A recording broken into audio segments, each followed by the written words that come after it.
नमस्कार साथियों, चैनल में पुनः आप सभी का स्वागत है। देखते हैं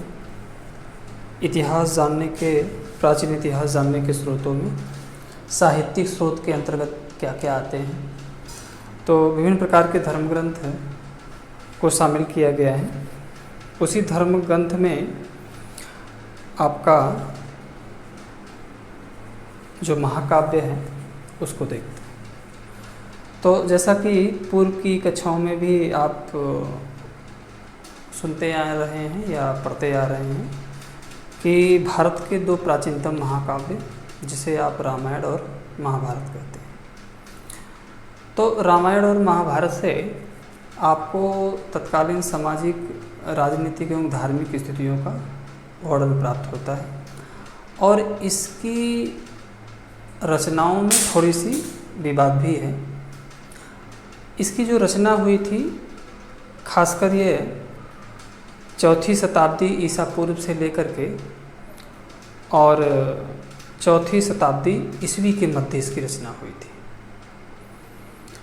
यानी कि एक्यूरेट टाइम नहीं जाना जा सकता। इतना इतिहास में मिलता है कि इन दो महाकाव्यों की रचना जो है 4वीं शताब्दी है ना, 4वीं शती ईसा पूर्व से लेकर के और 4वीं शती ईस्वी के मध्य इसकी रचना की गई थी। कुछ इन रामायण और महाभारत महाकाव्यों से जो परीक्षाओं में प्रश्न पूछे जाते हैं उसके संबंध में देखते हैं, ठीक है ना। तो जैसा कि यह जो वीडियो बनाई गई है और कंपटीशन के रहे से ही बनाई गई है और किस प्रकार से इसमें से प्रश्न आता वही मैं आपको बताऊंगा। बाकी ये दो महाकाव्य के विषय में आप जानते भी हैं, है ना। तो जैसा कि पूर्व की कक्षाओं में भी आप पढ़ते या जानते आ रहे हैं कि रामायण की रचना किसने किया था? महर्षि वाल्मीकि ने किया था, है ना। महर्षि वाल्मीकि ने इसकी रचना किया था। किसकी? रामायण की, ठीक है ना। इसकी रचना जो हुई थी वह पहली दूसरी शताब्दी में हुई थी, ठीक है ना। पहली शताब्दी से लेकर के और दूसरी शताब्दी के मध्य इसकी रचना की गई थी, ठीक है ना। यह देखिए अनुमान भी बता रहा है कि पहले से दूसरी के मध्य ही इसकी रचना की गई थी। अब एक्यूरेट भी नहीं बता पा रहा है, तो ऐसा इतिहास में लिखा हुआ आपको मिलता है। मूल जो भाषा है इसकी रामायण की, वह किस भाषा में? संस्कृत में है, ठीक है ना। मूलतः रामायण में जो श्लोक मिलते हैं वो कितने हैं? 6000 हैं। यानी कि जब मूल रूप से रामायण लिखा गया तो उसमें श्लोकों की संख्या कितनी थी? 6000 थी। लेकिन कालांतर में 12000 श्लोक हो गए, है ना। और बाद के वर्षों में फिर जाकर के कुछ दिन बाद उसमें 24000 श्लोक हो गए, है ना। 24000 श्लोक हो गए और 24000 श्लोक होने के कारण तो 24000 को संस्कृत में कहेंगे चतुर्विंशति सहस्त्र संहिता। चतुर्विंशति सहस्त्र संहिता इसका नाम है। किसका नाम है? ये रामायण का। रामायण को और किस नाम से जानेंगे? तो चतुर्विंशति सहस्त्र संहिता के नाम से जानेंगे, क्योंकि इसमें 24000 श्लोक हैं, ठीक है ना। तो ये श्लोकों की संख्या समय के अनुसार बदलता रहा। 6000 हुआ, मूल रूप में 6000 में था, फिर 24000 में हुआ, 12000 में हुआ, फिर 24000 में हुआ, यानी दुगने का अंतर रहा। 6000 से 12000, 12000 से 24000। तो 24000 श्लोक होने के कारण इसे क्या कहा जाता है? चतुर्विंशति सहस्त्र संहिता के नाम से जाना जाता है, ठीक है ना। जो वर्णन मिलता है रामायण में, तो जैसा कि पूर्व में भी आप जानते रहे हैं कि अयोध्या के राजा भगवान राम का वर्णन मिलता है और उस समय की मुख्य रूप से सामाजिक, राजनीतिक और धार्मिक विषयों का वर्णन मिलता है, ठीक है ना। यानी रामायण के जो विषय हैं वो नैतिक ज्ञान प्रदान करने वाले हैं, सामाजिक, राजनीतिक और धार्मिक जीवन को कैसे बिताना चाहिए, ठीक है ना।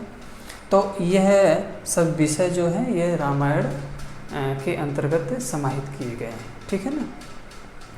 इसके साथ देखते हैं कि जो रामायण है इसे 7 खंडों में, है ना, या 7 कांडों में विभाजित किया गया है ना। तो जो 7 कांड हैं वह बहुत ही इम्पोर्टेंट हैं। तो कौन कौन से हैं देखते हैं। पहला बाल कांड है ना, अयोध्या कांड है, ठीक, और उसके बाद अरण्य कांड है, किष्किंधा कांड है, सुंदर कांड है, युद्ध कांड है और उत्तर कांड है।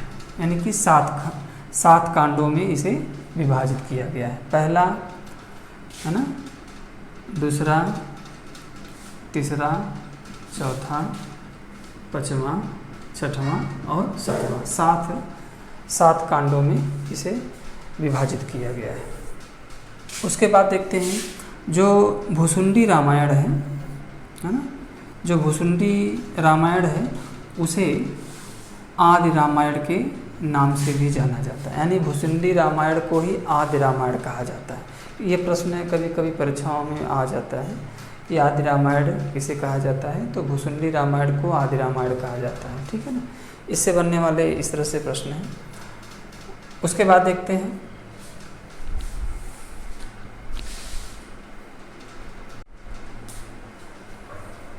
उसके बाद देखते हैं दूसरा जो महाकाव्य आपका है वह का है महाभारत, ठीक है ना।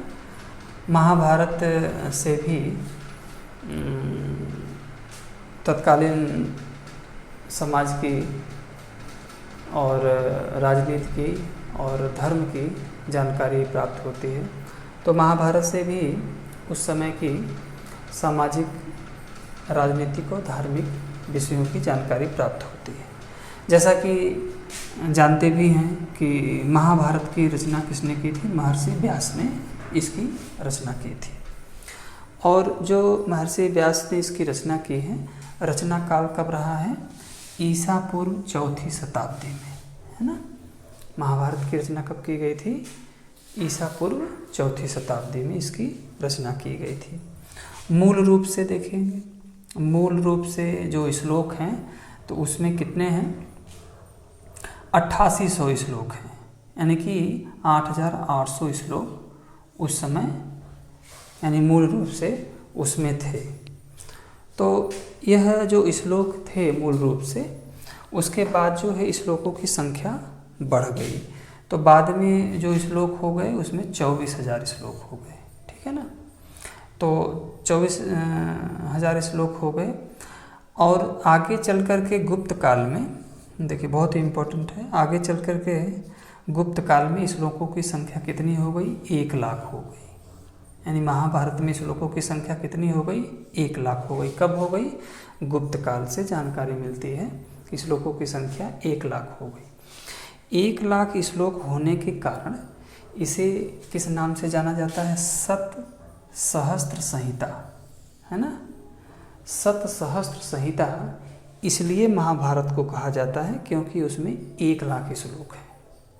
तो महाभारत का दूसरा नाम शत सहस्त्र संहिता है या महाभारत है, ठीक है ना। इसका नाम जय संहिता भी कहा जाता है। महाभारत का दूसरा नाम जय संहिता है।